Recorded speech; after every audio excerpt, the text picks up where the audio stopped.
10 días antes de Nochebuena escuché a mi yerno planeando humillarme frente a todos los invitados, declararme incapaz y echarme de mi propia hacienda. Hola, la traición en la familia es la herida más dolorosa. En silencio cambié mis planes convirtiendo su trampa en la mía. 24 de diciembre me llamó suegro. ¿Dónde está? Los invitados lo esperan. Yo reí y le respondí: mira en mi cajón. Lo que encontró lo hizo gritar y su mundo entero se derrumbó. La justicia es dulce cuando la venganza se sirve fría. Calculada. Antes de continuar, suscríbete al canal y cuéntame en los comentarios qué hora es donde tú nos estás viendo. La cita con el notario terminó 40 minutos antes de lo previsto. Era una tarde calurosa de diciembre, de esas que en Guadalajara parecen no tener piedad. Aunque ya estemos a finales de año, el aire se sentía pesado y mientras conducía mi camioneta vieja por las calles polvorientas de Tonalá, el sol golpeaba el parabrisas con una fuerza insoportable. Había pasado la mañana recorriendo el tianguis comprando fruta fresca, guayabas, naranjas, plátanos y un par de bolsas con tamales que había apartado para la cena. Aquellos tamales eran un pequeño regalo para la familia, algo sencillo pero hecho con cariño, como lo hacía siempre desde que quedé viudo. Al llegar a la entrada de la hacienda estacioné la camioneta bajo la sombra generosa de una bugambilia enorme que yo mismo había sembrado hacía más de 30 años. Cuando mi esposa aún vivía, el color fucsia de sus flores me traía recuerdos dulces y amargos. Respiré hondo, cargué las bolsas y empujé el portón metálico que chirrió como de costumbre. Apenas crucé el umbral de la casa escuché algo que me detuvo en seco. Eran risas que provenían del piso de arriba. Reconocí de inmediato la voz de mi yerno Julián, mezclada con la de otro hombre que no pude identificar al principio. Pensé que serían charlas sin importancia, pero algo en la manera en que reían, demasiado contenida y cómplice, me encendió una alarma en el pecho. Dejé las bolsas en la cocina sobre la mesa de madera e iba a llamarlos en voz alta, pero entonces escuché el arrastre de una silla y el crujido de mi propio escritorio en el piso superior. Sentí un vuelco en el estómago. Mi oficina era un lugar que casi nadie pisaba sin mi permiso, un espacio donde guardaba recuerdos, documentos y la memoria de toda mi vida. Me acerqué al pie de la escalera, apoyé la mano en el barandal de madera que yo mismo había lijado y barnizado hace 15 años, recordando el orgullo que sentí al dejarlo brillante como el primer día. Ahora esa madera parecía helada bajo mi palma. Me incliné un poco para escuchar mejor. La voz de Julián retumbó clara como un cuchillo que se hundía en el aire. Con el dictamen del doctor, el viejo no tiene salida. En Nochebuena será nuestro. Sentí que el corazón me golpeaba el pecho. El otro hombre respondió con calma, como si todo ya estuviera decidido. Ya está lista la solicitud de tutela hoy con la firma del médico. Bastará. En ese instante comprendí que hablaban de mí, que me llamaban el viejo, como si yo fuera un estorbo, como si mi vida y mi dignidad pudieran reducirse a un simple trámite legal. Escuché el sonido de papeles moviéndose, el clic de una pluma y luego una risa baja satisfecha, de esas que dejan claro que lo peor ya está en marcha. Me quedé quieto, paralizado, con la respiración contenida. Sentí que la sangre se me helaba y sin embargo el sudor corría por mi frente. Minutos después la puerta de mi oficina se cerró con un golpe suave. Los pasos se alejaron por el pasillo. Yo apenas tuve tiempo de dar unos pasos hacia atrás antes de que las voces bajaran las escaleras. Escuché el tintinear de copas, el corcho de una botella destapándose y la risa de Julián diciendo algo sobre brindar con mezcal. Me aclaré la garganta y tosí. Adrede caminé hacia la puerta trasera como si recién estuviera entrando. Yo empujé la puerta con fuerza, silbando bajito, fingiendo normalidad. Desde el balcón Julián me miró sonriendo de oreja a oreja y me gritó: suegro, qué bueno que llegó.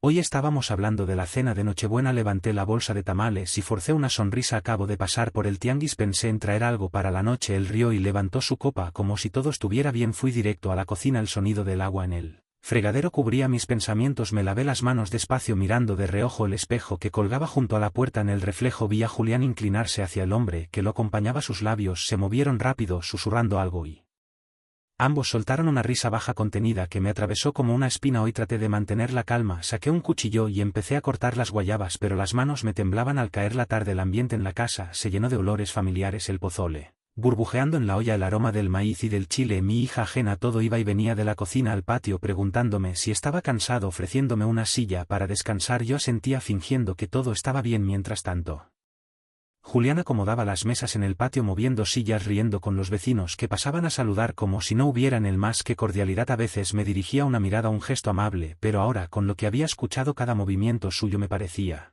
calculado, falso. Me senté en la sala mirando el televisor apagado, escuchando los sonidos de la casa. Cada palabra, cada risa de Julián me golpeaba distinto. Yo veía en sus manos, en su manera de mover las cosas, una seguridad fría como la de alguien que ya ha tomado una decisión irreversible. Esa noche, cuando nos sentamos a cenar, traté de comer como de costumbre. Mi hija hablaba de los preparativos para las fiestas, de cómo quería adornar la hacienda con luces nuevas. Julián, sonriente, decía que ya tenía todo Bajo control yo asentí en silencio, pero por dentro ya no podía mirarlo con los mismos ojos porque sabía con la certeza amarga que solo da la traición que detrás de esa sonrisa se escondía un plan para arrebatarme lo que con tantos años de trabajo había construido, y mientras él brindaba levantando su vaso de tequila yo lo observaba con calma como quien ve por primera vez el verdadero rostro de alguien a quien creyó de la familia aquella noche bajo las luces cálidas del patio y el murmullo de las conversaciones. Yo ya no era el mismo hombre, algo dentro de mí se había roto, había nacido la sospecha y con ella una lucha que apenas comenzaba. Esa noche el sueño no me visitó, la casa estaba en silencio, pero dentro de mí todo era ruido. Me acosté en la cama con la esperanza de descansar, pero cada vez que cerraba los ojos escuchaba la voz de Julián repitiendo aquellas palabras: el viejo no tiene salida. El ventilador del techo giraba lento con un chirrido constante, casi como si marcara el paso de los segundos. El calor era insoportable y aunque estaba ya entrada la madrugada el aire se sentía espeso. Me di la vuelta una y otra vez, la sábana se pegaba a mi piel sudorosa. Miré el reloj en la mesita, pasaba de la medianoche. Hoy decidí levantarme. Me puse la bata vieja de algodón, esa que aún conserva el olor de los años y de mi esposa, y bajé las escaleras en silencio cuidando que no crujiera la madera. En la cocina tomé un vaso, lo llené de agua fresca y me quedé allí unos segundos escuchando. Todo parecía tranquilo, sin embargo desde el patio trasero vi el bote de basura todavía lleno. Lo habían dejado allí sin sacarlo al contenedor de la calle. Me llamó la atención porque normalmente Julián siempre le pedía a mi hija que lo sacara antes de dormir. Algo dentro de mí me empujó a acercarme. Abrí la puerta que daba al patio. El aire nocturno olía a tierra húmeda y a pólvora lejana. En el barrio algunos muchachos probaban cohetes anticipando las fiestas de fin de año. El ladrido de un perro rompió la calma y enseguida todo volvió al silencio. Me acerqué al bote y levanté la tapa. El olor a fruta pasada, a cáscaras y a grasa me golpeó, no sé por qué, pero empecé a revisar con cuidado. Primero aparté las bolsas con restos de tamales y hojas de plátano. Luego debajo de unas botellas vacías de cerveza encontré una bolsa de plástico arrugada. Algo en ella me dio mala espina. La abrí y dentro descubrí un paquete de hojas dobladas. Me temblaron las manos. Caminé hacia la lámpara del pasillo exterior y coloqué los papeles bajo la luz amarillenta. El título en la primera hoja me atravesó el pecho: solicitud de tutela urgente en contra de Roberto García. Sentí como si me hubieran golpeado el estómago. Mis ojos recorrieron cada línea. Estaba mi nombre completo, mi edad y una descripción. El sujeto presenta deterioro cognitivo avanzado, riesgo para sí mismo. En la esquina superior había una nota escrita a mano con marcador rojo: entregar antes del 22 de diciembre. Seguí leyendo. Entre los papeles encontré fotocopias de mi credencial de lector, de mi acta de nacimiento, incluso de mi CURP. Habían sacado copias sin mi permiso. Entre ellas venía un informe médico con el sello borroso de un tal doctor Herrera, un doctor que jamás en mi vida había visitado. Decía que yo sufría de pérdida de memoria y episodios de confusión, todo inventado. El siguiente documento fue un puñal más. Una vez dictaminada la incapacidad, la hacienda pasará a manos del yerno. Estaba escrito con frialdad, como si mi vida entera pudiera resumirse en una cláusula. Mis dedos apretaron con fuerza el paquete de hojas. Sentí un calor extraño en la cara, una mezcla de rabia y de miedo. Miré alrededor temiendo que alguien pudiera verme. En ese momento un perro del vecino comenzó a ladrar fuerte contra la reja. Me sobresalté, apagué la lámpara del patio y me quedé inmóvil con los documentos pegados al pecho. Me senté en el suelo de loza fría del corredor. La piedra helada me recorrió la espalda. Respiré hondo, traté de ordenar mis ideas. Guardé las hojas en el bolsillo interior de la bata y cerré el bote de basura con cuidado, como si nada hubiera pasado. Entré otra vez a la casa cerrando despacio la puerta del patio. Cuando pasé por la sala noté un resplandor azul proveniente del televisor. Me acerqué lo suficiente para ver a Julián sentado en el sillón con una cerveza en la mano mirando un partido repetido. El corazón me dio un vuelco. Él levantó la vista y me vio de pie en el pasillo. Sus ojos se encontraron con los míos. ¿Todo bien, suegro?, preguntó. Como si nada, con voz ronca por el alcohol dijo. Si bajé por un vaso de agua, le respondí fingiendo naturalidad. Levantó la lata de cerveza en señal de brindis y murmuró salud. Luego volvió la vista al televisor. Hola. Seguí mi camino. Subí las escaleras con calma, pero sentía que cada peldaño crujiaba demasiado fuerte. En el cuarto cerré la puerta con seguro. Saqué los documentos del bolsillo y los puse bajo la almohada como si de esa manera pudieran estar a salvo. Me tumbé en la cama mirando el techo. A lo lejos se escuchaban los fuegos artificiales que los vecinos encendían para probar antes de la gran fiesta. Cada estallido retumbaba en mi pecho como un recordatorio de que el tiempo corría. El reloj marcaba las 2 de la mañana. Me quedé inmóvil con los ojos abiertos escuchando el tic-tac de las agujas. Sabía con una claridad dolorosa que esos papeles no eran solo amenazas, eran un plan en marcha. Había un plan en mi contra y allí en la penumbra de mi habitación comprendí que me quedaban apenas unos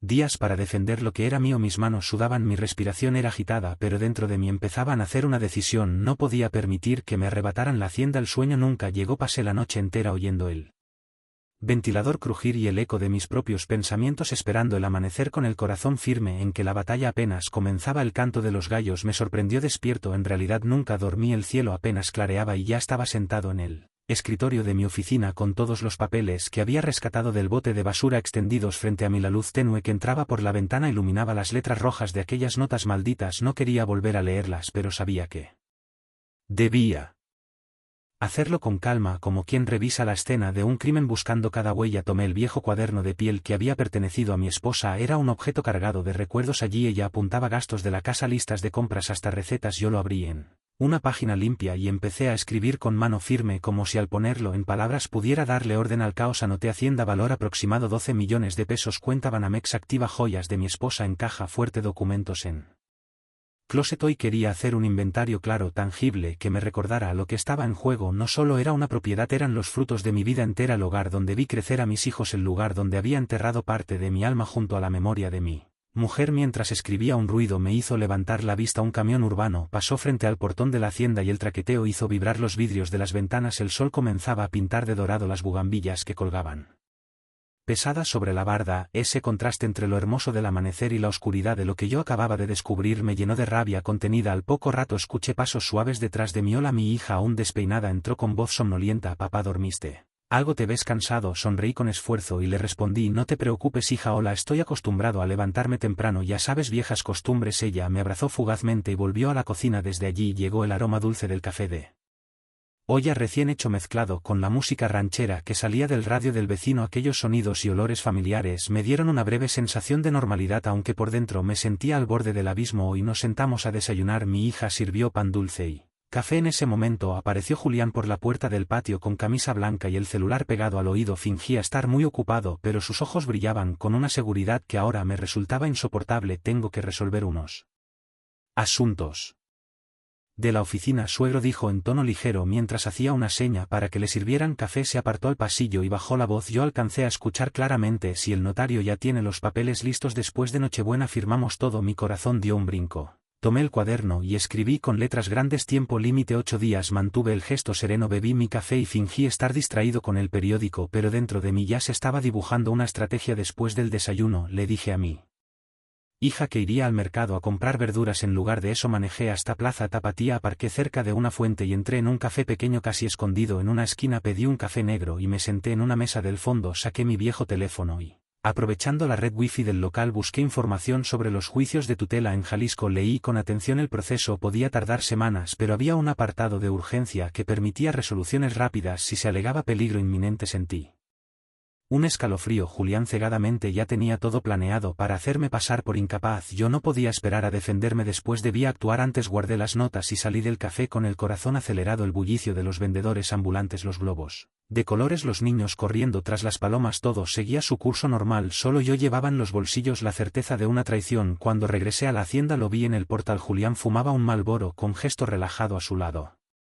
Estaba un hombre vestido de traje con maletín. Se estrechaban la mano como socios de un negocio sucio. Me acerqué lo suficiente para saludar buenas tardes a Julián. Se sobresaltó un poco y sonrió nervioso. A suegro, le presento a un cliente de la oficina. El hombre sintió con una cortesía seca. Yo no pregunté nada más. Ellos se alejaron poco después caminando rápido hacia la calle. Ya entrada la tarde decidí prepararme. Entré a mi habitación y abrí el KTC. Mis manos temblaban, pero logré sacar todos los documentos: la escritura de la hacienda, un testamento viejo, los estados de cuenta del banco y los papeles del carro. Cada hoja representaba parte de mi vida y ahora eran mi única defensa. Con calma levanté la loseta suelta del suelo, un escondite que yo mismo había diseñado años atrás. Coloqué allí una bolsa de cuero con todo el material y volví a encajar la losa asegurándome de que no se notara nada extraño. Al anochecer decidí salir a despejar la mente. Crucé la calle hasta la casa de don Felipe, un vecino de muchos años. Yo toqué la puerta y él me recibió con una sonrisa. Roberto, qué milagro pasa, hombre, tengo una botella de tequila esperando. Nos sentamos en su patio bajo las luces amarillas y brindamos por la amistad y por los viejos tiempos. Hablamos de fútbol, de los problemas del barrio, de cómo todo parecía más caro cada día. Hoy entre sorbo y sorbo aproveché para preguntar: oye Felipe, ¿tú conoces a algún notario público de confianza, alguien serio que trabaje bien en Guadalajara? Él se quedó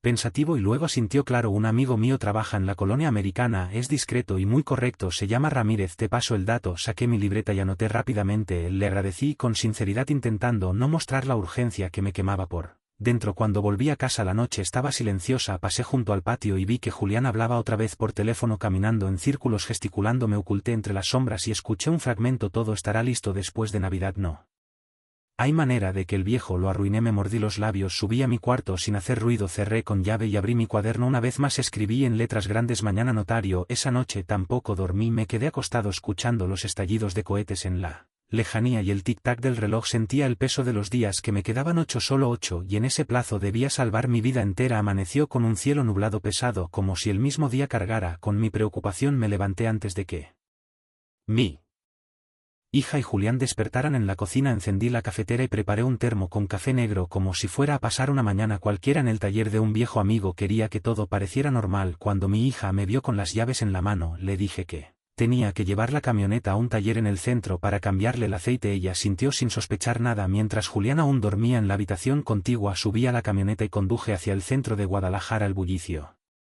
de la ciudad a esa hora era distinto al de mi barrio, más frenético, más ruidoso. Los claxones se escuchaban por todos lados, los vendedores ambulantes ofrecían tamales y atole en cada esquina y los peatones cruzaban entre los coches como si la prisa los empujara. Todos. Me perdí un poco en el tráfico, pero al final encontré el edificio que don Felipe me había descrito la noche anterior. Era una construcción antigua de 2 pisos pintada de un amarillo desgastado. Tenía una puerta de hierro forjado pintada de negro y un letrero de madera tallado que decía: licenciado Ramírez, notario público número 42. Hoy respiré hondo antes de entrar, con los papeles de la escritura bien guardados en una carpeta bajo el brazo. Dentro el aire olía a papel viejo y tinta. Una joven secretaria me recibió con una sonrisa profesional. Buenos días, ¿en qué puedo ayudarle? Saqué la escritura de la hacienda y la coloqué sobre el mostrador. Quisiera hablar con el notario, es un asunto personal y urgente. Ella hojeó el documento con rapidez y me pidió esperar un momento. Me senté en una sala pequeña con sillas de madera y revistas antiguas. Mis manos sudaban y trataba de calmarme observando un cuadro de Jalisco pintado al óleo que colgaba en la pared. Después de unos minutos, la secretaria me condujo al despacho principal. Allí estaba el notario Ramírez, un hombre de unos 50 y tantos años, cabello canoso en las sienes, lentes gruesos y un aire de seriedad que imponía respeto. Su escritorio estaba cubierto de carpetas, sellos y una vieja máquina de escribir que todavía usaba para ciertos documentos. Me estrechó la mano con firmeza. Pase, don Roberto, siéntese, dígame en qué puedo ayudarle. Y yo abrí la carpeta y extendí la escritura sobre su mesa. Él se inclinó hacia adelante, la revisó página por página con calma, como si midiera cada palabra impresa. Tras unos minutos levantó la vista y dijo: todo está en orden, ¿no? Usted aparece como único propietario, nadie más tiene derecho sobre la hacienda. Sentí un pequeño alivio, pero no bastaba. Lo miré a los ojos y pregunté sin rodeos: si yo quisiera vender la hacienda hoy mismo, ¿habría algún impedimento legal? No. Ramírez se acomodó los lentes, pensó un instante y respondió con voz firme: mientras no exista una sentencia judicial en su contra, usted conserva plenos derechos sobre su propiedad, no puede venderla sin problema. Su respuesta me dio la certeza que necesitaba. Le pedí algo más: licenciado, necesito que todo se maneje con absoluta discreción, nadie debe enterarse de mis planes. Él me miró en silencio unos segundos, finalmente asintió despacio: entiendo, le voy a recomendar a alguien de confianza, un corredor inmobiliario que se especializa en ventas rápidas y discretas. Abrió un cajón y me entregó una tarjeta de presentación: licenciado Salgado, corredor inmobiliario. La guardé en mi libreta como si fuera un salvavidas. Le agradecí, nos dimos la mano y salí con paso firme. El aire de la calle me recibió cargado de humo y de voces. Mi estómago gruñó recordándome que no había desayunado. Caminé hasta una fonda de la esquina y pedí un plato de menudo. Mientras hervía lentamente la sopa caliente, saqué la libreta y copié el número de teléfono del corredor inmobiliario. Miraba a mi alrededor con cautela, como si alguien pudiera vigilarme, aunque sabía que era solo mi paranoia. Entonces, con el cuerpo más tranquilo, volví a la camioneta y emprendí el regreso. Ya cerca de la hacienda respiré hondo, practicando la historia que iba a contar. Cuando llegué, Julián estaba sentado en el porche con el periódico en una mano y una taza de café en la otra. Me observó de reojo y preguntó qué tal la camioneta. Tenía algo grave, nada importante, solo cambio de aceite y una revisión general, respondí procurando sonar despreocupado. Él la sintió satisfecho. Asterisco asterisco, reescritura en español, diégesis y ampliación ligera asterisco asterisco. 10 días antes de Nochebuena, por puro azar, escuché a mi yerno, ese Julián, urdiendo un plan para humillarme ante toda la familia reunida. Su propósito era declararme incapaz, quitarme el control de mi hacienda, y en esencia, echarme de mi propia casa. Hola. Porque la traición familiar, amigos, es la herida que más duele, la que te desgarra por dentro. En silencio, sin que nadie sospechara nada, decidí cambiar mis propios planes, transformando su trampa en mi arma secreta. El 24 de diciembre, en plena celebración, me llamó con su tono meloso y falso. Suegro, ¿dónde está Los invitados lo esperan. Yo, reprimiendo la furia, solté una risita amarga y le respondí con sorna. Busca en mi cajón, ahí encontrarás lo que necesitas. Lo que encontró allí lo hizo gritar de rabia y desesperación. Su mundo, el mundo que había construido con tanta astucia y maldad, se derrumbó ante sus ojos. Hola. Porque la justicia, aunque tarde, siempre llega, y la venganza es especialmente dulce cuando se sirve fría, muy fría, calculada. Y volví a mi lectura. Por la tarde, salí al jardín con la intención de recoger las naranjas que se habían desprendido de los árboles. Desde ese punto, pude divisar a Julián entrando en mi oficina sin siquiera llamar a la puerta. Instintivamente, me oculté entre el follaje y observé sus movimientos. Lo vi abrir el cajón de mi escritorio y comenzar a remover los papeles. Mi corazón, de repente, comenzó a latir con una fuerza inusitada. Decidí acercarme sigilosamente. Cuando entré en la oficina, él dio un respingo, evidentemente sorprendido. Cerró el cajón de golpe y esbozó una sonrisa forzada. Buscaba sobres para las invitaciones de la cena de Nochebuena, suegro, dijo. Lo miré en silencio, evaluando la situación. Luego, señalé hacia la cocina. Los sobres siempre están allí, en la gaveta junto al refrigerador, le indiqué. Se rascó la cabeza, visiblemente incómodo, y salió con una risa nerviosa. Yo permanecí un momento más en el cuarto, respirando hondo. Confirmé lo que ya sospechaba, estaba desesperado por encontrar algo que le asegurara el control de la situación. Esa noche, después de la cena, me encerré en mi habitación. Saqué la vieja máquina de escribir de mi esposa, aquella que aún conservaba su inconfundible aroma a papel y tinta. Coloqué una hoja y comencé a redactar un testamento falso. En él, especificaba que toda la hacienda quedaba en manos de Julián. Al terminar, derramé un poco de café sobre una esquina del papel, simulando que había estado guardado durante años. Firmé con mano temblorosa, imitando la escritura de alguien debilitado. Doblé el documento y lo guardé en el cajón secreto de mi escritorio. Quería que Julián lo encontrara y creyera que ya tenía todo asegurado. Hoy, cuando cerré el cajón, escuché pasos en el pasillo. Se detuvieron justo frente a mi puerta y luego se alejaron. Estoy seguro de que Julián había estado allí, espiando, esperando su oportunidad. Ya en la madrugada, cuando toda la casa dormía, levanté la loseta del suelo de mi habitación y escondí la bolsa con los documentos verdaderos. Puse la loseta en su lugar, cerré la puerta con llave y me senté en silencio. Desde el barrio vecino se escuchaban cohetes, risas y música de mariachi. Yo, en cambio, permanecí quieto, con los nervios tensos, sabiendo que la guerra acababa de empezar y que no había marcha atrás. El amanecer llegó con un aire fresco que apenas se colaba por las rendijas de las ventanas. Me levanté en silencio y bajé a la cocina. Puse a calentar el agua en la cafetera de barro y pronto el aroma del café de olla llenó la estancia. Ese olor que siempre me reconfortaba en los momentos más duros. Serví una taza, la llevé conmigo hasta la oficina, y con toda calma, abrí el cajón del escritorio donde estaba guardado el testamento falso. Lo coloqué en el cofre metálico y dejé la puerta del cofre mal cerrada, apenas entreabierta, como si lo hubiera hecho por descuido, mientras me aseguraba de que quedara lo suficientemente visible para que un ojo curioso lo encontrara. Mi corazón latía con fuerza. Pero no me temblaba la mano al preparar aquella trampa. Al contrario, sentía una extraña serenidad. Si Julián caía en la trampa, confirmaría lo que yo sospechaba. Si no, igual tenía los documentos reales a salvo. Salí al patio con una escoba. El suelo estaba cubierto de hojas secas de bugambilia que caían sin cesar, como si hasta la naturaleza quisiera cubrir de sombras mi casa. Me puse a barrer lentamente, atento a los ruidos del interior. Pasaron unos minutos y escuché el crujido de la puerta de mi oficina. Alcancé a ver desde el jardín cómo Julián entraba con paso cauteloso, mirando a ambos lados. Me acerqué despacio, fingiendo que iba por un balde de agua. Desde el pasillo pude verlo de espaldas. Estaba inclinado frente al cofre con la puerta entreabierta, hojeando el documento con avidez. Se quedó quieto unos segundos, como si no pudiera creer lo que estaba leyendo. Su respiración era audible, acelerada. Tosí suavemente y entré al cuarto. Julián se sobresaltó, cerró el cofre de golpe, Y con una sonrisa nerviosa, dijo, solo buscaba unos papeles viejos, suegro. Le sostuve la mirada unos instantes, sin decir palabra. Luego asentí con calma, como quien no le da importancia. Está bien, muchacho. Solo recuerda que los sobres y demás cosas de papelería están en la cocina, le dije. Él rió con incomodidad y salió del cuarto silbando, como para disimular. Yo volví a mi escoba con la seguridad de que había mordido el anzuelo. A la hora del almuerzo, me encerré en mi habitación y marqué el número de la tarjeta que me había dado el notario Ramírez.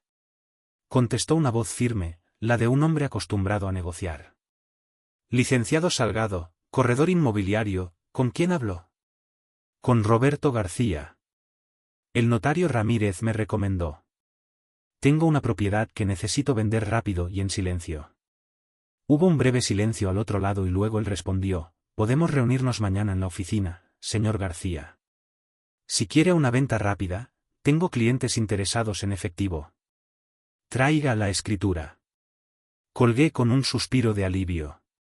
Anoté la cita en mi libreta y salí de la habitación diciendo en voz alta que iría al mercado.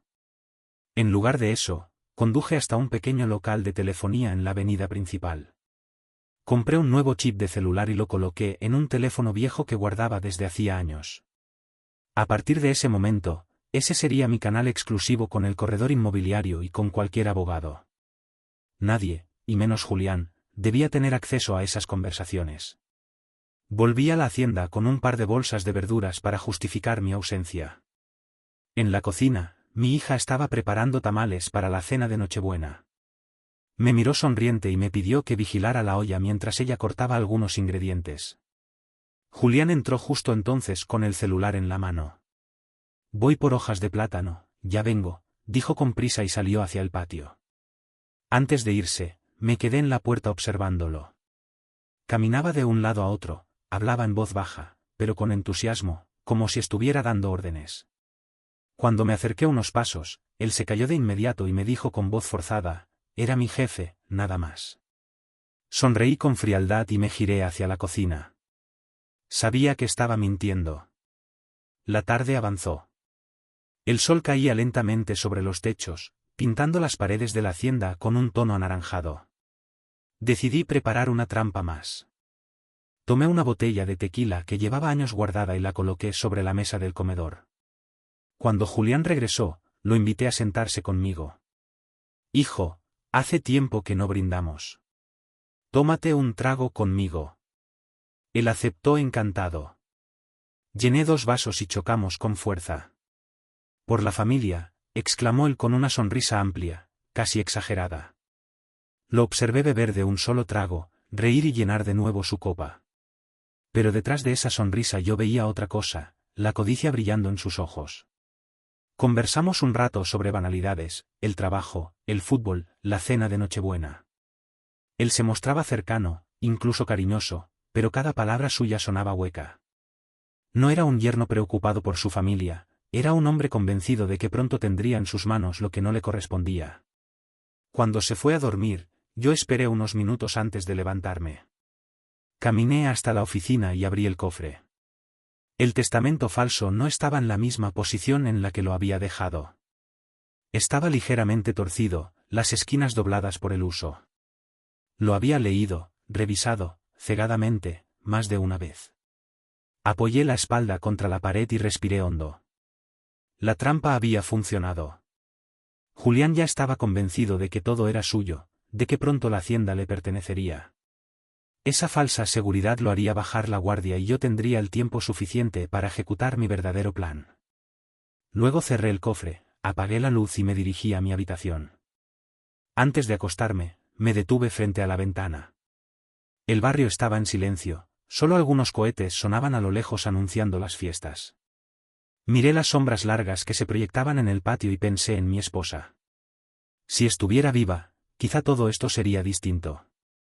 Me metí en la cama con el corazón acelerado, pero con la certeza de que había dado el primer paso en la batalla. La trampa estaba cerrada. Julián, sin saberlo, ya caminaba directo hacia ella. Salí de la hacienda cuando todavía no amanecía del todo. El aire de la madrugada estaba fresco y la neblina se levantaba sobre los campos cercanos. Llevaba conmigo una bolsa de cuero que escondía bajo el asiento de la camioneta. Allí estaban los documentos verdaderos, los que podían salvarme o condenarme. Antes de irme, le dije a mi hija que tenía que pasar por el banco a resolver un trámite. Me sonrió con confianza, sin imaginar que yo me dirigía a algo mucho más grande que una simple diligencia bancaria. La carretera hacia Guadalajara estaba tranquila. Apenas algunos camiones de carga circulaban y los primeros rayos de sol iluminaban los anuncios publicitarios al borde del camino. A medida que me acercaba al centro, el tráfico se volvía más intenso. Los vendedores ambulantes ofrecían café, churros y tamales en las esquinas. Los claxones sonaban sin cesar. Aparqué la camioneta junto a una panadería de barrio. El olor a pan dulce recién horneado llenaba la calle. Compré una concha de vainilla y seguí caminando con paso firme hasta el despacho del corredor inmobiliario. El edificio era discreto, de fachada gris con un letrero metálico que apenas decía Oficina Salgado Bienes Raíces. Subí una escalera angosta y toqué en una puerta de vidrio esmerilado. Me recibió un hombre de unos 45 años, traje sencillo pero bien cuidado, corbata azul. Su apretón de manos fue firme, la mirada directa. Mucho gusto, don Roberto, soy el licenciado Salgado. Hola, pase por favor. Su oficina era pequeña pero ordenada. En las paredes colgaban mapas de Guadalajara y de Zapopan con zonas subrayadas en rojo. Había carpetas clasificadas en estantes y un olor a papel nuevo mezclado con desinfectante. Saqué la escritura de la hacienda y se la entregué. Él la revisó con calma, pasando página por página, comprobando sellos y firmas. Finalmente, levantó la vista. Todo en orden. Usted figura como único propietario. No hay ningún impedimento legal. Necesito vender rápido, en efectivo y sin que nadie se entere, dije con voz baja, como quien confiesa un secreto. Salgado me observó unos segundos y luego asintió. Tengo un cliente en Zapopan interesado en propiedades como la suya. Paga en efectivo y quiere cerrar en una semana. Si usted está de acuerdo, hoy mismo podemos firmar el inicio del proceso. Acepté sin dudar. Nos sentamos frente a frente y firmamos los documentos preliminares. Mientras yo firmaba, él hizo una llamada breve. Sí, tenemos un acuerdo. El señor García está dispuesto. Pasado mañana a las 10 de la mañana. Colgó, tomó nota en su agenda y me miró con seriedad. Solo una condición, a partir de ahora, toda comunicación será por el número que me proporcione. Nada de llamadas a teléfonos antiguos. ¿Está de acuerdo? Saqué mi celular con el nuevo chip y se lo mostré. Él anotó el número en su libreta. Perfecto. Todo será confidencial, se lo aseguro. Al salir de la oficina, respiré aliviado. Sentía que por primera vez en semanas tenía el control. Caminé de regreso a la camioneta, pero antes de subir decidí pasar por un taller mecánico cercano. Pedí cambio de aceite y revisión de frenos. No lo necesitaba en verdad, pero sería mi coartada si Julián preguntaba por qué me había tardado tanto. De regreso en la hacienda, la tarde caía pesada. En el portal encontré a Julián con su computadora portátil. Tecleaba rápido con expresión concentrada. Cuando me acerqué, cerró la pantalla de golpe. ¿Trabajando mucho?, pregunté con tono casual. Él sonrió y encogió los hombros. Un poco de trabajo pendiente, nada importante. Asentí y seguí mi camino, aunque por dentro hervía de sospechas. Un rato después, mientras regaba las plantas en el jardín, vi llegar un coche oscuro. De él bajó un hombre de traje con maletín. Saludó a Julián y juntos caminaron hasta el fondo del patio. Me mantuve a distancia, fingiendo que revisaba las naranjas del árbol. Sus voces eran bajas, pero alcancé a oír una frase que me heló la sangre: después de la firma, la hacienda pasa a nombre de la familia. El desconocido se marchó tras unos minutos y Julián volvió a entrar con paso seguro, como quien siente que tiene la victoria al alcance de la mano. Esa noche me encerré en mi cuarto, abrí el armario y saqué una pequeña maleta. Coloqué dentro los documentos bancarios, 2 mudas de ropa, algo de dinero en efectivo y una foto de mi esposa que siempre guardaba en el buró. Cerré la maleta y la llevé discretamente hasta la camioneta. La escondí en el compartimiento del maletero bajo una manta vieja. Quería tener todo listo por si tenía que salir de la hacienda sin previo aviso. Cenamos en familia como si nada. Mi hija estaba emocionada con los preparativos de la fiesta, hablaba de los tamales y del ponche, mientras Julián sonreía complaciente, como un actor en su papel.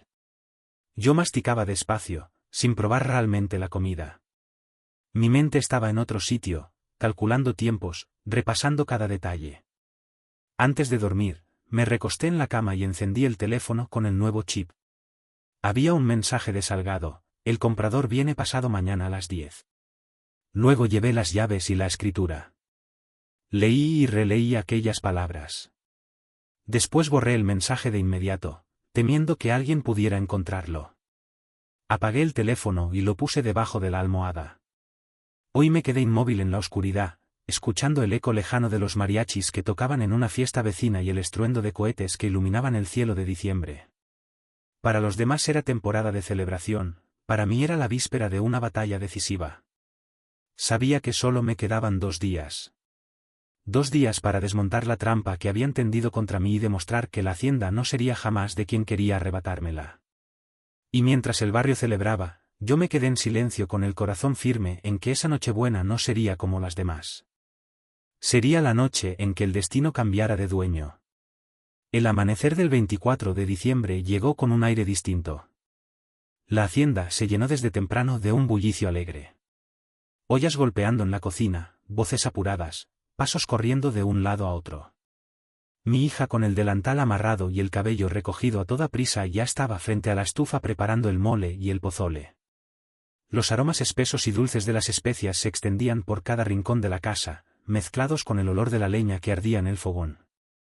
Yo caminé despacio hasta mi oficina con la determinación de un hombre que está a punto de dar un paso sin regreso. Me senté en el escritorio y tomé papel y pluma. Escribí un mensaje corto, directo, sin adornos, y lo guardé dentro de un sobre en el que anoté con letras grandes: para Julián. Adentro coloqué también una copia del contrato de compraventa de la hacienda. Con esas pocas líneas que había escrito de mi puño y letra: la hacienda ya no es mía, tampoco será tuya. Felices fiestas. Guardé el sobre en el cajón superior del escritorio, en el mismo sitio donde él siempre curioseaba cuando pensaba que yo no lo veía. Al cerrar el cajón, respiré hondo. Sentí un escalofrío. Era como firmar un adiós no solo a la casa, sino a una vida entera. A media mañana el patio comenzó a llenarse de ruido. Llegaron los primeros invitados, vecinos con charolas de buñuelos, tíos lejanos que traían botellas de tequila, primos que se saludaban con abrazos fuertes. La hacienda parecía vivir una fiesta de verdad. Afuera se escuchaban risas de niños, el chocar de vasos, el murmullo de conversaciones que se cruzaban. Yo me movía entre ellos con una sonrisa que apenas sostenía. Sabía que esa noche no me sentaría a la mesa, que no compartiría los brindis. Mi lugar estaría lejos, en silencio, mientras todos celebraban sin sospechar nada. Poco antes del mediodía me acerqué a mi hija, le puse una mano en el hombro y le dije: hija, voy a ver a un viejo amigo antes de la cena. Regresaré más tarde. Ella apenas levantó la vista de la olla y asintió. Estaba demasiado ocupada, nerviosa por la llegada de tantos invitados. Tomé 2 valijas pequeñas que había preparado la noche anterior. En una llevaba ropa y lo indispensable, en la otra, documentos bancarios y el poco dinero en efectivo que había reunido. Crucé el portal con paso tranquilo, saludando a los invitados que iban entrando. Desde la camioneta alcé la mano en despedida, como si fuera una salida cualquiera. Mientras manejaba, eché una última mirada por el retrovisor. Allí estaba Julián en el patio, copa en mano, riendo con sus amigos, seguro de que todo estaba bajo su control. No notó nada extraño. Conduje en dirección contraria al centro de Guadalajara. Tomé la carretera hacia el occidente. En el camino me detuve en una gasolinera, llené el tanque, compré 2 botellas de agua y una tarjeta de teléfono para emergencias. El dependiente me deseó feliz Navidad y por un momento sentí un nudo en la garganta. Después de unas horas de viaje llegué a Puerto Vallarta, al pequeño hotel que había reservado bajo un nombre falso. Era un edificio sencillo de paredes blancas y balcones con barandales de hierro.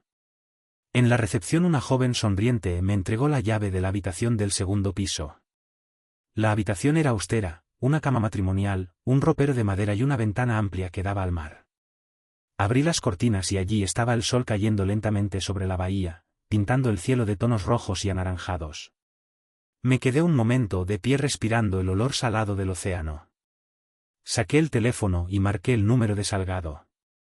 Contestó rápido, con voz segura. Todo está seguro, don Roberto. El dinero ya está en el escrow. Solo falta la firma final del comprador. Disfrute su noche, que ya ganó la partida. Agradecí en silencio y colgué. Era la primera vez en muchos días que sentía un respiro real. Salí a la calle que estaba iluminada con luces navideñas colgadas entre postes y balcones. Compré unos tacos al pastor en un carrito, los comí de pie viendo pasar a las familias que caminaban rumbo al malecón. Niños reían con gorros de Santa Claus, parejas se tomaban fotos frente al árbol gigante de luces. Yo, en cambio, estaba solo con un plato de cartón en la mano y una mezcla de alivio y nostalgia en el corazón. Regresé al hotel, abrí la ventana y me senté frente al mar. La brisa nocturna entraba suave mezclada con los sonidos de los villancicos que sonaban en las calles cercanas y con el estruendo de los fuegos artificiales. Me serví un vaso de agua y encendí el teléfono. El reloj marcaba las 9. Sabía que no pasaría mucho tiempo antes de que llegara la llamada. Cerré los ojos un instante tratando de ordenar las emociones. Pensé en mi esposa, en los años de trabajo que habíamos invertido en la hacienda, en mis hijos. Todo me dolía, pero también me daba fuerza. A las 9 en punto el teléfono vibró sobre la mesa.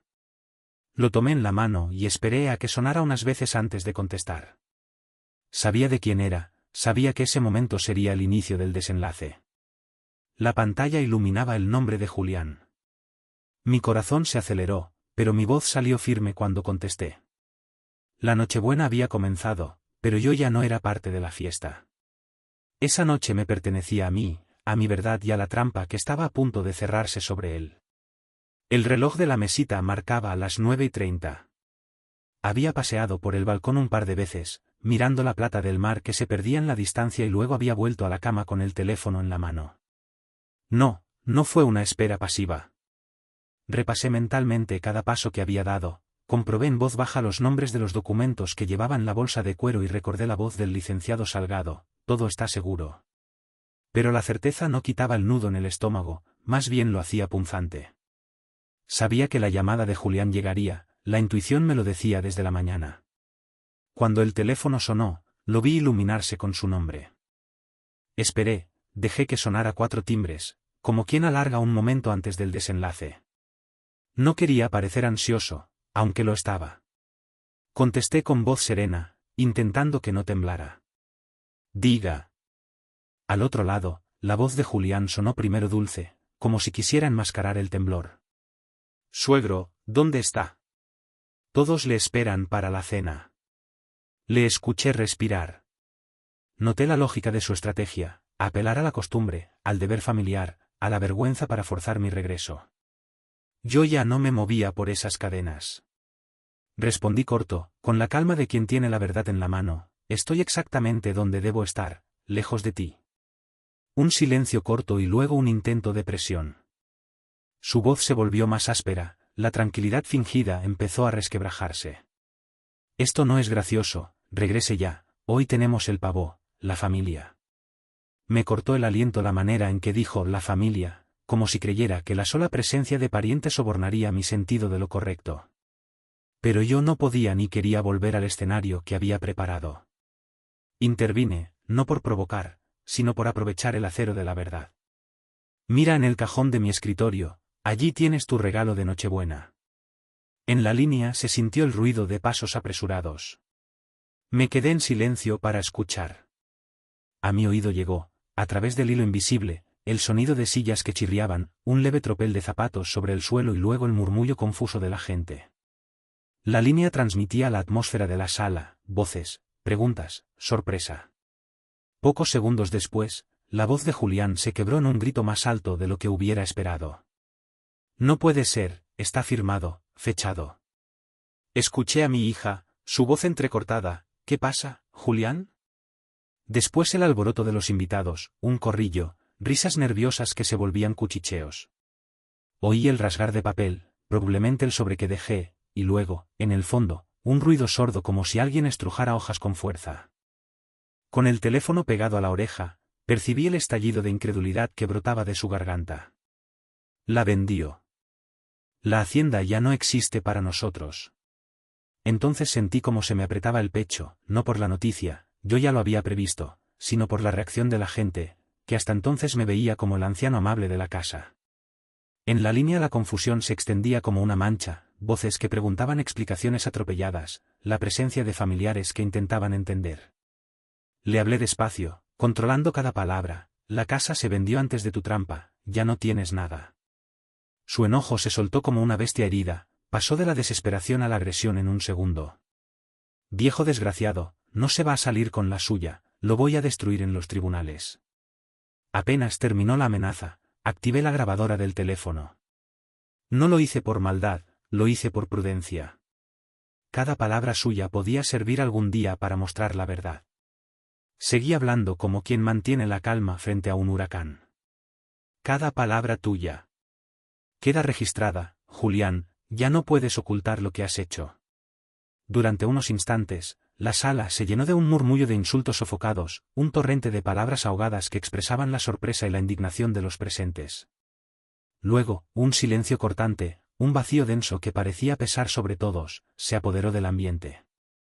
La tensión en la línea telefónica era casi palpable, una vibración eléctrica que recorría el aire y erizaba la piel.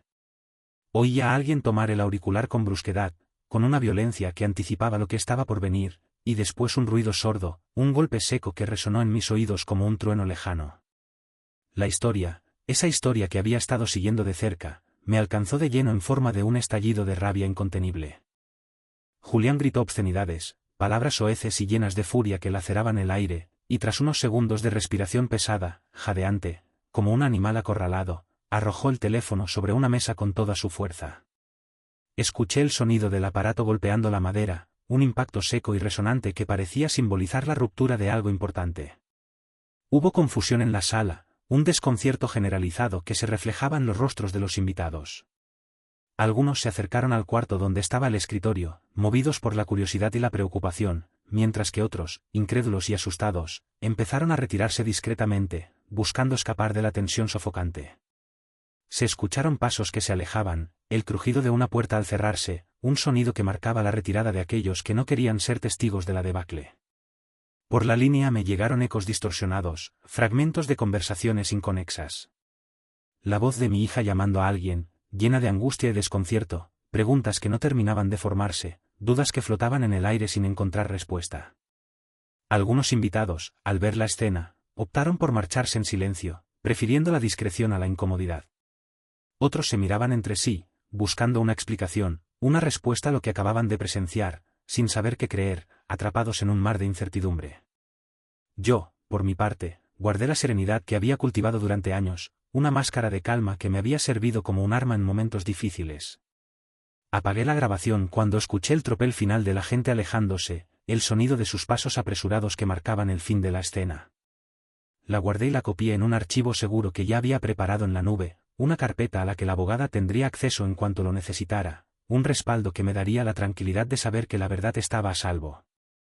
Sentí el alivio de saber que la prueba existía fuera de mi control físico, una copia de seguridad que convertía los gritos y las amenazas en evidencia tangible, en un testimonio irrefutable de lo que había sucedido. Colgué el teléfono con la mano temblorosa, no por miedo a Julián, a sus posibles represalias, sino por la intensidad del momento, por la descarga de adrenalina que aún recorría mi cuerpo. Observé el mar desde la ventana del hotel, buscando en su inmensidad un poco de calma. Las olas golpeaban rítmicamente la costa, indiferentes a nuestras miserias humanas, ajenas al drama que se desarrollaba en nuestras vidas. Afuera, los fuegos artificiales seguían explotando a lo lejos, iluminando el cielo nocturno como si el mundo celebrara sin enterarse del drama que acababa de estallar a kilómetros de allí. En la madrugada, las 12 campanadas de la iglesia cercana marcaron el paso del tiempo, el fin de un año y el comienzo de otro, un ciclo que continuaba imperturbable a pesar de todo. Me senté en la silla del balcón, con la grabación guardada en el teléfono y un café frío junto a la mano, un compañero silencioso en la soledad de la noche. Pensé en mi hija, en las voces que había oído, en las hojas que habían sido estrujadas en la casa, en la rabia y la desesperación que se palpaban en el ambiente. Pensé en Julián, entregado a su furia ciega, y en la posibilidad real de que hubiese querido arrebatármelo todo, de destruirme por completo. No sentí alegría cuando llegaron las campanadas, no hubo celebración en mi corazón. Tuve, eso sí, una sensación extraña, una mezcla agridulce de haber perdido la inocencia respecto a alguien a quien había confiado, y al mismo tiempo haber recuperado algo que parecía perdido, la paz de haber frenado su plan, de haber evitado que sus maquinaciones llegaran a buen término. Su grito había servido para mostrarlo ante todos, para desenmascararlo y revelar su verdadera naturaleza. Su enfado se había convertido en evidencia, en la prueba irrefutable de su culpabilidad. Me recosté en la silla, cerré los ojos un momento y respiré hondo, buscando en la calma de la noche un poco de consuelo. La noche me envolvía con su silencio salado, con la brisa marina que acariciaba mi rostro. La batalla no había terminado, lo sabía. Venían aún batallas legales, días de explicaciones y de confrontación, pero aquella llamada, ese estallido de rabia grabado en el archivo, me dio algo que el miedo no me podía quitar, la certeza de que ya no era un hombre solo frente a un plan de engaño. Tenía pruebas, testigos indirectos, y el respaldo de quien supiera escuchar la verdad, de aquellos que estuvieran dispuestos a creer en mí. El mar siguió su marcha, constante e implacable, y al final la calma volvió a posarse sobre mí, como una manta suave que cubría mis heridas. Yo apagué la luz, guardé el teléfono, y en la oscuridad del cuarto pensé en mi esposa, en su voz, en la manera en que ella hubiera enfrentado la traición, en su fortaleza y su determinación. Me quedé mirando el techo hasta que las primeras luces del amanecer indicaron que la noche llegaba a su fin, que un nuevo día estaba a punto de comenzar. Y mientras todo eso pasaba, una parte de mí se permitió un pensamiento pequeño y responsable, una esperanza tenue que se abría paso entre la oscuridad. Que la justicia, aunque lenta, podría aún alcanzar a quien hubiera querido comprarla, a quien hubiera intentado manipularla con sobornos y engaños. La Nochebuena terminó ese año sin mí en la mesa familiar, pero con la convicción de que había logrado evitar la desposesión, de que había salvado lo que era mío. El grito había resonado, y con él la verdad había empezado a correr, imparable como un río desbordado. 26 de diciembre. Amaneció gris, un día plomizo que reflejaba mi estado de ánimo. El viaje de regreso desde Puerto Vallarta se me hizo largo, más pesado que la ida. Llevaba conmigo un maletín de cuero con todo lo que podía salvarme, con las pruebas que necesitaba para defenderme de las acusaciones de Julián. Un USB con las grabaciones de la llamada de Nochebuena, el contrato de compraventa y las copias certificadas por el notario Ramírez, documentos que eran mi salvación. Iba con los documentos en el asiento del copiloto, como si fueran un pasajero silencioso que me daba compañía y peso al alma, un compañero de viaje que me recordaba lo que estaba en juego. Al llegar a Guadalajara, estacioné frente a un edificio colonial en la colonia americana, una zona con historia y tradición. Sus paredes estaban pintadas de un rosa pálido, un color suave que contrastaba con el gris del cielo, con balcones adornados de macetas repletas de geranios, un toque de vida y color en medio de la ciudad. Allí me esperaba la abogada Rodríguez, recomendada por el notario, una profesional de confianza que me ayudaría a defender mis derechos. Subí las escaleras de piedra, sintiendo el peso de los años y la tensión acumulada, todavía con la sensación de quien lleva dinamita en los bolsillos, consciente del poder explosivo de la información que portaba. Me recibió en una sala pequeña de juntas, un espacio sobrio y funcional, con muebles de madera oscura y una lámpara que iluminaba apenas el centro de la mesa, creando un ambiente íntimo y confidencial. Saqué uno por uno los documentos, mostrándolos con cuidado y precisión. La copia del contrato de venta, la carta que Julián había destrozado con furia, y sobre todo, la grabación de su voz en la Nochebuena, la prueba irrefutable de su culpabilidad. La abogada encendió su laptop y escuchamos juntos los gritos que había lanzado ante todos, las palabras llenas de rabia y desesperación que lo habían delatado. La hacienda ya no existe para nosotros, resonó en la sala, una declaración contundente que revelaba sus verdaderas intenciones. Rodríguez anotaba con rapidez, tomando notas precisas y detalladas, asentía con la cabeza, mostrando su comprensión y su acuerdo. Al terminar me miró con firmeza, transmitiéndome confianza y seguridad. Esto basta para destrozar su petición, me dijo, con una convicción que me reconfortó. Hoy vamos a preparar la defensa, añadió, poniendo manos a la obra de inmediato. Sentí un respiro de alivio, una bocanada de aire fresco que me devolvió un poco de esperanza, pero la calma duró poco. Esa misma tarde, un mensajero me entregó una citación del Juzgado Familiar de Jalisco, un documento oficial que me anunciaba lo que estaba por venir. Julián había presentado una solicitud de urgencia, un último intento desesperado por salirse con la suya. Pedía que me declararan incapaz, alegando demencia y falta de juicio, y que se anulara la venta, argumentando que había sido víctima de un engaño. El juicio sería inmediato, apenas pasados los festejos, lo que me dejaba poco tiempo para prepararme.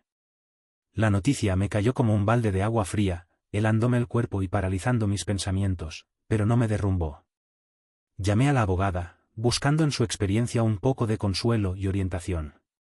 Ella me dijo con voz clara y serena: no se preocupe, usted tiene más que suficiente. Prepárese para hablar con tranquilidad, lo demás lo haremos nosotros. Sus palabras me transmitieron confianza y me dieron la fuerza necesaria para enfrentar lo que estaba por venir. El día del juicio, el edificio de tribunales estaba abarrotado de gente, un hervidero de emociones y expectativas.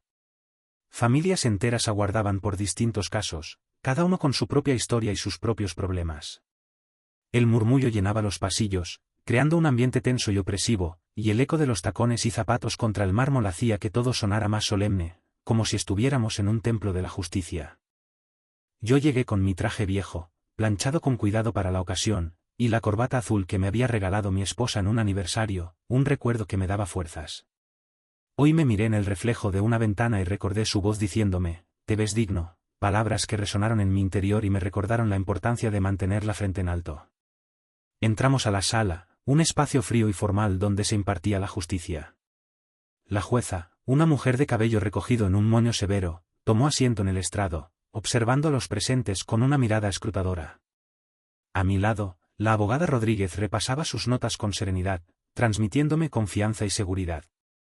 Frente a nosotros estaba Julián, impecable con un traje caro, como siempre, acompañado por un abogado joven que llevaba una carpeta gruesa de papeles, un arsenal de argumentos preparados para la ocasión. Julián me miraba fijo, con una mezcla de odio y seguridad, como si ya saboreara la victoria, como si estuviera seguro de salirse con la suya. La jueza abrió la sesión, dando comienzo al juicio. Julián fue el primero en hablar, levantándose con solemnidad y acomodando la corbata con un gesto estudiado. Comenzó a leer en voz alta su acusación, pintándome como un anciano senil y confuso. Dijo que yo sufría de confusión constante, que había tenido episodios de olvido, que mi comportamiento era errático y que había sido manipulado por terceros para vender la hacienda. Lo pintó como si yo fuera un anciano perdido, incapaz de tomar decisiones por mí mismo. Presentó un expediente médico con el sello de un tal doctor Herrera, un fantasma inventado, una falsificación burda para respaldar sus acusaciones. 2 hombres se levantaron como testigos, amigos suyos que juraban que yo olvidaba nombres y confundía fechas, que me perdía en el tiempo y el espacio. Todo un teatro montado para engañar a la jueza y arrebatarme lo que era mío. Yo apretaba las manos bajo la mesa, conteniendo la rabia que me consumía por dentro. Cuando llegó mi turno, la abogada Rodríguez se puso de pie, defendiéndome con valentía y determinación. Su voz era firme y clara, como un martillo que golpeaba la mesa con cada palabra. Su señoría, dijo, dirigiéndose a la jueza con respeto pero con firmeza, aquí está el contrato de compraventa firmado ante notario público. Aquí está la certificación del notario Ramírez que da plena validez legal a la transacción. Además, hemos solicitado exámenes médicos recientes de 3 doctores distintos en Guadalajara que confirman que el señor García está en pleno uso de sus facultades mentales. Colocó los documentos sobre la mesa de la jueza uno a uno, con precisión y cuidado, demostrando la solidez de mi defensa. Y entonces sacó su computadora portátil, revelando su arma secreta. Y finalmente, su señoría, dijo con una sonrisa triunfal, escucharemos al propio Julián en la noche de los hechos. Presionó play y la sala se llenó con el eco de la voz de Julián gritando: la hacienda ya no existe para nosotros, seguido de insultos y amenazas que revelaban su verdadera naturaleza. El silencio cayó como un golpe, un vacío denso que parecía pesar sobre todos los presentes. Nadie se movía, nadie decía nada. Los murmullos de los presentes empezaron a crecer, como un rumor sordo que recorría la sala. Miradas cruzadas, expresiones de sorpresa y asombro, algunos negaban con la cabeza, incrédulos ante lo que estaban escuchando. Julián se puso rojo como un tomate, su rostro contraído por la rabia y la vergüenza. Su abogado intentó interrumpir, objetando la presentación de la grabación, pero la jueza golpeó la mesa con el mazo, imponiendo silencio en la sala. El aire se podía cortar con un cuchillo, la tensión era palpable.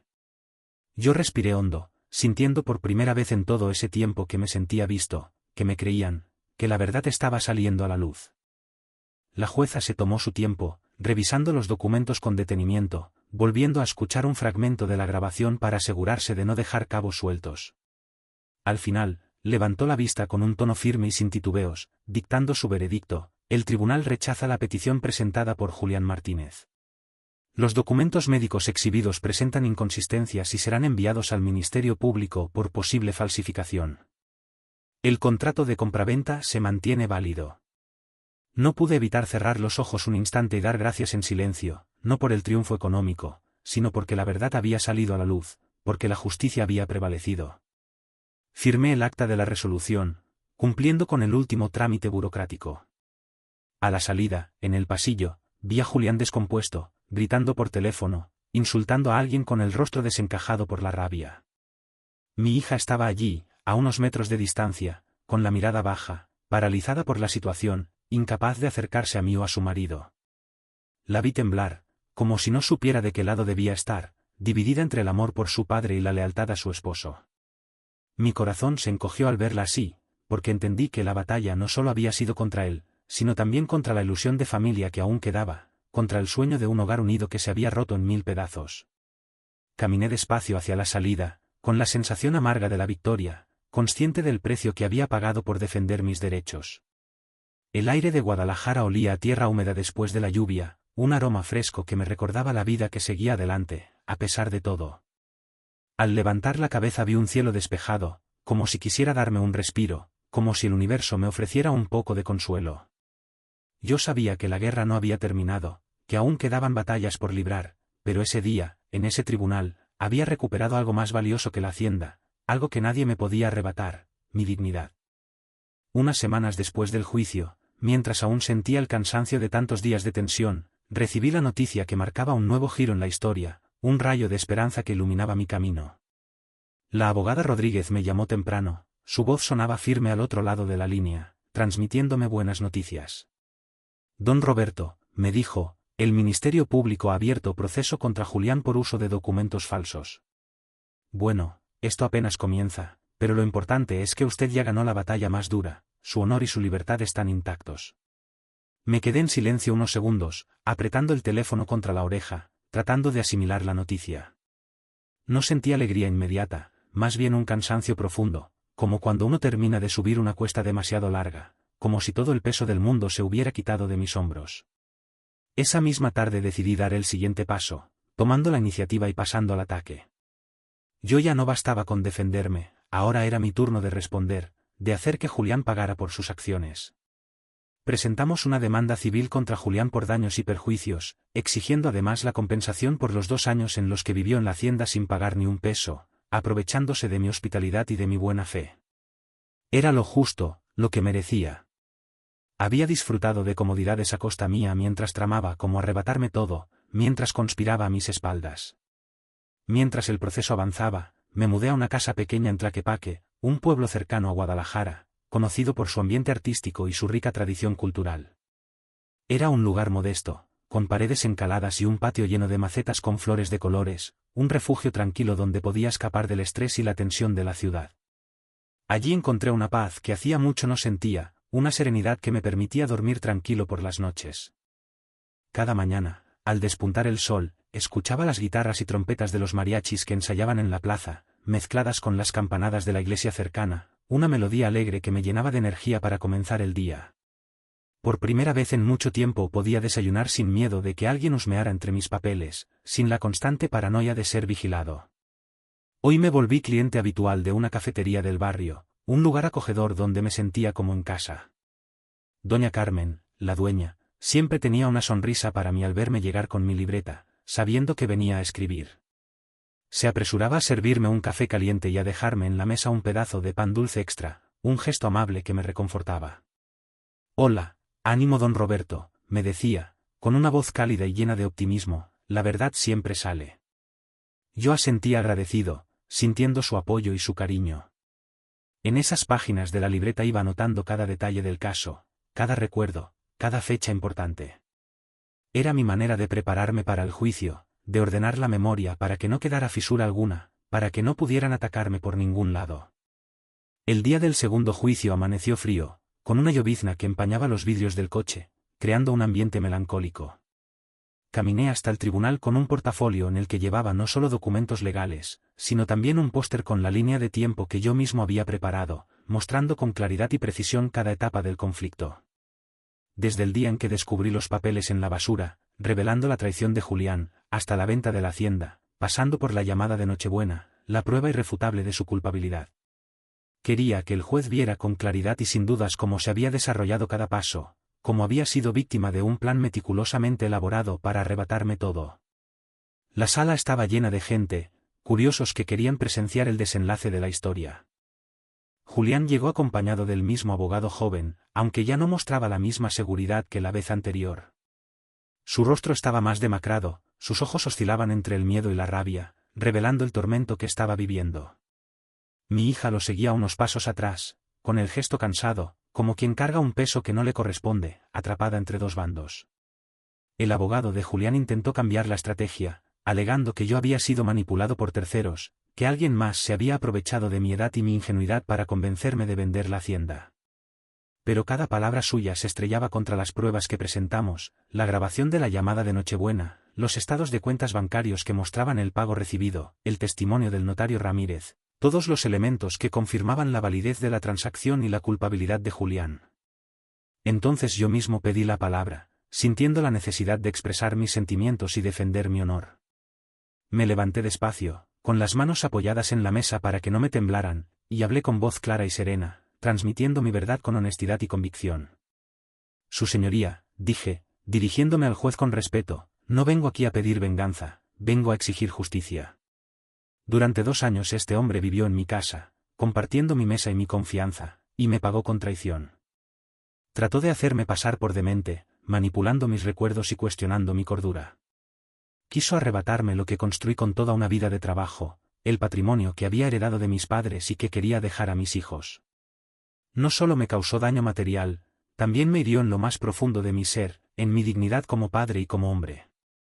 Hoy exijo que se haga justicia, que se reconozca el daño que me causó y que se le obligue a pagar por sus acciones. La jueza escuchaba con atención cada una de mis palabras, mostrando su interés y su comprensión. Cuando terminé, guardó silencio unos segundos, reflexionando sobre lo que había escuchado, y luego leyó la sentencia con voz firme y clara. Este tribunal condena a Julián Martínez al pago de $48,000 equivalentes en pesos por los 2 años en que habitó la hacienda sin contraprestación alguna, aprovechándose de la situación y causando un perjuicio económico al señor García. Además, deberá pagar una indemnización por daños morales, reconociendo el daño emocional y psicológico que le causó al intentar difamarlo y arrebatarle sus bienes. El monto total de la indemnización asciende a casi 2 millones de pesos. En ese instante sentí que el aire volvía a mis pulmones, que una gran carga se quitaba de mi espalda. Miré hacia Julián, buscando su reacción. Su rostro perdió todo color, su expresión se descompuso, revelando la derrota que estaba sufriendo. Mi hija rompió en llanto silencioso, sintiendo el dolor de la situación, la vergüenza por las acciones de su marido. El abogado de él recogía los papeles con torpeza, sin levantar la vista, reconociendo la imposibilidad de defender lo indefendible. Hoy no me quedé a escuchar más, no necesitaba presenciar su humillación. Firmé los documentos necesarios, cumpliendo con los últimos trámites legales, y salí del tribunal, sintiendo la libertad que tanto anhelaba. Afuera, el frío de la mañana me golpeó el rostro como una caricia inesperada, despertándome de la pesadilla que había vivido. Caminé por la avenida Juárez, viendo los autos pasar, escuchando el ruido cotidiano de la ciudad, percibiendo la vida que seguía su curso. Cada paso me parecía más ligero, más libre, más lleno de esperanza. Días después empaqué mis cosas y me mudé definitivamente a Puerto Vallarta, buscando un nuevo comienzo, un lugar donde pudiera encontrar la paz que tanto necesitaba. Compré una pequeña casa frente al mar, con paredes blancas y techo de tejas rojas, un refugio tranquilo donde podía disfrutar de la belleza de la naturaleza. Cada amanecer me encontraba en el balcón, con una taza de café de olla en la mano, contemplando cómo las olas rompían contra la playa, sintiendo la brisa salada en mi rostro. la brisa salada se convirtió en mi nueva compañera, y la tranquilidad en mi recompensa, el premio por haber luchado por lo que era mío.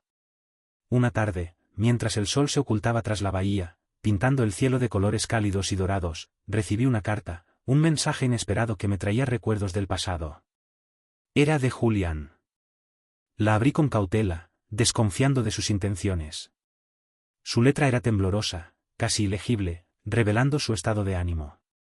Pedía perdón, reconociendo el daño que me había causado. Decía que lo había perdido todo, el trabajo, los amigos, el respeto de la familia, la felicidad. Imploraba una segunda oportunidad, rogando por mi clemencia. Leí la carta hasta el final, sintiendo una mezcla de lástima y rencor. La doblé con cuidado y la guardé en un cajón, junto con los recuerdos del pasado. Yo no respondí a la carta, no le di la satisfacción de saber que lo había perdonado. No porque lo odiara, sino porque comprendí que el perdón no siempre se otorga con palabras, y que había heridas que debían cicatrizar sin abrirse de nuevo, que era mejor dejar el pasado atrás y concentrarme en construir un futuro mejor. Esa noche salí al patio, buscando la paz en la inmensidad del universo. El cielo estaba despejado y lleno de estrellas, brillando con intensidad en la oscuridad de la noche. Miré hacia arriba, respirando hondo, sintiendo la conexión con algo más grande que yo mismo. Pensé en mi esposa, en lo que diría si pudiera verme ahora, en cómo se sentiría al saber que había luchado por lo que era nuestro y que había triunfado. Y me dije en silencio, sintiendo la satisfacción del deber cumplido, el precio de la traición ya fue pagado. Yo, en cambio, he recuperado lo que más necesitaba, la libertad y la paz para mis últimos años. Hoy me senté en la mecedora, escuchando el rumor del mar de fondo, sintiendo la brisa salada en mi rostro y la calidez del sol en mi piel. Y supe que al fin podía descansar, que había llegado el momento de dejar atrás el pasado y disfrutar del presente. Si esta historia te llegó al corazón, suscríbete al canal, activa la campanita y deja tu comentario, yo los leo todos. Hola, cuéntame, ¿qué habrías hecho tú en mi lugar? Quiero escuchar tu opinión. Que Dios te bendiga siempre y bendiga a tu familia.